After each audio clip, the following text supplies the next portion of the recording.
¿no hablas inglés y quieres ganar bien en Estados Unidos?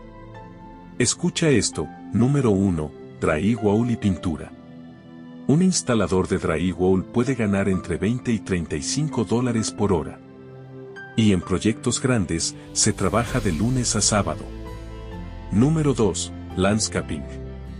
Cortar grama, podar árboles, instalar grama artificial, entre 15 y $25 por hora, y muchos llegan a tener su propio negocio. Número 3. Roofing, techos. Es duro, no te voy a mentir, pero un techero con experiencia gana entre 25 y $40 por hora. Y en Florida, siempre hay techos que reparar. Estos tres oficios tienen algo en común. No necesitas inglés para empezar, solo ganas de trabajar. ¿Tú en cuál trabajarías? Cuéntame abajo, y sígueme, porque aquí se dice lo que es.